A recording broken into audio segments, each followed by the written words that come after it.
Hello. Today is Wednesday, June 3rd, 2026. Here is your daily signal. According to the Associated Press, the ongoing Iran-US conflict has triggered a wave of military escalations and economic destruction throughout the Gulf, from missile strikes in Kuwait to the largest oil supply shock in history. The region has always been central to global energy markets, holding over half of the world's proven oil reserves primarily through Saudi Arabia, the UAE, and Iran. Previous crises, such as the 2019 strikes against Saudi facilities, drove crude prices up by more than 10%, while regular bouts of tension continue to shake foreign investment flows and real estate sentiment across the GCC. Key stakeholders affected include the governments of Iran, the United States, Saudi Arabia, and the United Arab Emirates, as well as oil giants like Saudi Aramco and ExxonMobil, global institutions such as OPEC and the International Energy Agency, and property developers including Emaar Properties. Experts suggest a sustained conflict could push oil prices up by 10–20% almost immediately. The dampening effect on foreign portfolio investment may incite capital flight, especially from Qatari and Emirati real estate. Regional inflation and construction costs could rise, lowering property values and demand, while OECD nations may tap strategic reserves in a bid to offset price spikes, though supply uncertainty may linger. Fortune highlights how Dubai's property prices have already fallen, raising questions about the duration and severity of this downturn. Gulf states are responding by pushing forward multi-billion-dollar investments in renewable energy, hoping to diversify their economies more quickly.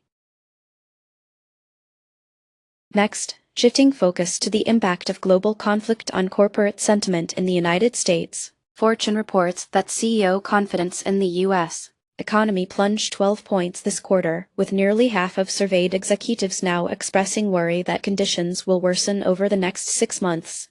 These declines are tied directly to escalating geopolitical tensions, especially stemming from the Iran war, which has led to supply chain disruptions and surging energy costs. Historically, CEO confidence tracked by the Conference Board fell sharply from 59 in the first quarter to just 47 in the second quarter of 2026. The escalation of conflict has intensified concerns over inflation and economic stability, particularly among U.S. business leaders. Dana M. Peterson, chief economist of the Conference Board, and Roger W. Ferguson, Jr., vice chairman of the Business Council, have emphasized the direct impact of these disruptions on corporations like Maersk and the broader business landscape, with government figures such as President Donald Trump driving policy responses.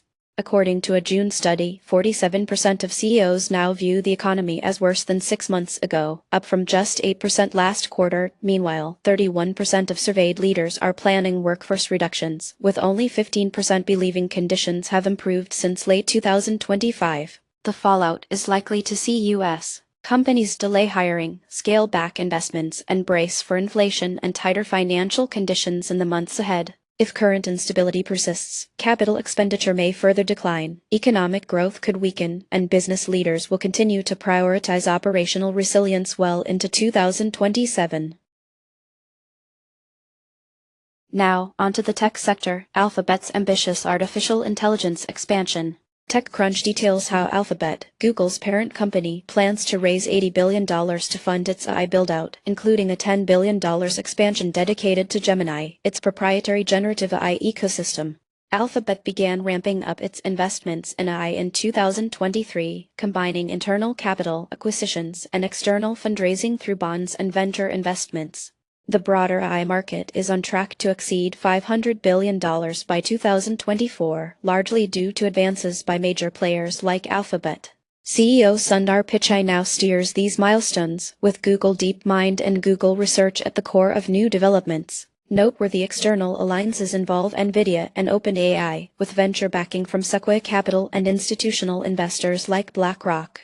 The company recently issued $5 billion in corporate bonds for AI infrastructure and announced a series of research partnerships with industry leaders, as reported by Reuters and CNBC. While this aggressive strategy is likely to speed up generative AI adoption for both consumers and enterprise customers through 2026 and 2027, it also raises concerns about market concentration and prompts heightened antitrust scrutiny in the US and EU. Alphabet's expansion could spark new collaborations, particularly with hardware leaders such as NVIDIA, and AI-driven product innovation is expected to further strengthen Alphabet's position in cloud, search, and beyond. Now, onto the markets. European markets advanced, with Germany climbing nearly 5% month-over-month, and the Netherlands outperforming with a near 10% gain. France and the United Kingdom also closed higher, while Italy and Spain posted solid increases led by steady gains across the region. Chile and Belgium declined for the day, though both saw positive momentum over the month. Australia moved up strongly with a 7.5% monthly gain, and China large cap surged 2.9% day-over-day, despite a slightly negative monthly trend. Japan, Taiwan, and Singapore rose, with Taiwan leading up almost 18.5% month-over-month. India and Malaysia were mostly flat, as Indonesia rebounded sharply day-over-day but remains down substantially for the month. Arab Emirates, Qatar, and Israel slipped, with Israel off 1% day-over-day. Africa added over 3.7% during the month. Commodities saw mixed action. Gold and silver edged up. U.S. oil rallied over 1% day-over-day but remains down about 7% for the month. Agriculture and corn dropped, while copper and uranium jumped sharply, uranium up nearly 6% day-over-day. Carbon prices dipped slightly for the day but are up almost 5% month-over-month. Among favorites, AMD rose over 2% day-over-day and more than 52% for the month, while Axon also gained. Marvell jumped 32.5% day-over-day, and Apple advanced nearly 3% with monthly strength. Microsoft and Nvidia dipped for the day but are up on the month. ARM pulled back after its outsized monthly rally. That's it for today. You can find more news and details on our website. Goodbye.